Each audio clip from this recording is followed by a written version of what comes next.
Počasi bomo vsi ugotovili, da nimamo druge izbire, kot da pričnemo na proračunu. Kreditov ne bo, žugajo nam z višanjem, slabšanjem bonitet, višanjem obrestnih mer. In če bi nadaljevali s tem tempom, potem bi malo zmanjkalo za še kaj drugega, kot za to, kar se zdaj zna, da se zmanjšajo odhodki. Vemo, da so obresti narasli kar na 70 milijonov evrov. Vidite, da je skoraj toliko, kot bomo porabili za obresti, kot je cel paket teh varčevalnih ukrepov nam bi prinesel. Se pravi, če tega kredita ne bi imeli, bi lahko mirno živeli v teh oblikah in v teh razsežnostih porabe, kot smo do danes. Nažalost ni tako, zato je potrebno se pričeti varčevati. Zdaj, če se enkrat poenotimo, ki vidim, da se še nismo, nekateri še zmeraj mislijo, da to ni potrebno in da je, ko se bomo poenotili, potem je treba pač poiskati način, kako privarčevati ta denar. Vlada je pripravila en predlog, zelo širok predlog, ki je na nek način ob predlogu vedno povedala, če ima kdo kakršnokoli boljšo verzijo ali kakršenkoli boljši način, da to privarčujemo, da je dobrodošel, da pove in da bo vlada te stvari seveda upoštevala. Privarčevati toliko denarja bi bilo verjetno najenostavneje, da bi vlada rekla, da se vsem ministrstvom zmanjšajo prihodki za 10%, potem pa naj se odločajo, pri katerih svojih odhodkih bojo štedili in na kakšen način. Ali bojo si dopustili, da ne bodo izplačalene plače, si bojo dopustili, da bojo brez svinčnikov pa papirja.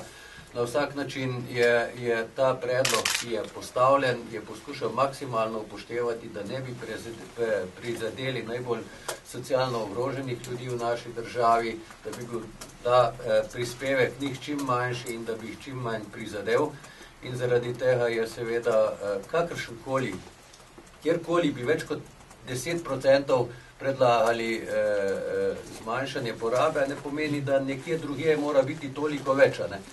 Tako da se je vlada res potrudila, da je izločila, bi rekel, te najšibkejše sloje in je s svojimi selektivnimi ukrepi dala to na nek način breme varčevanja bolj na tiste, ki smatra, da smo še zmožni varčevati na tiste stvari, kjer mislijo, da ne bi bilo čisto nepogrešljivo, če bi v parih letih se odrekli nekaterim izdatkom. Tako da je predlog dobrodošel. Ne razumem pri tem seveda sindikatom, ki mislim, da niti približno ne razmišljajo o tem, kako bi se približali predlogom vlade, temveč a priori pripravljajo razne ukrepe, stavke in praktično stavkajo proti samim sebi in proti tistim, ki, bi rekel, bojo, če ne bo to sprejeto, najbolj prizadeti v tem nadaljnem postopku.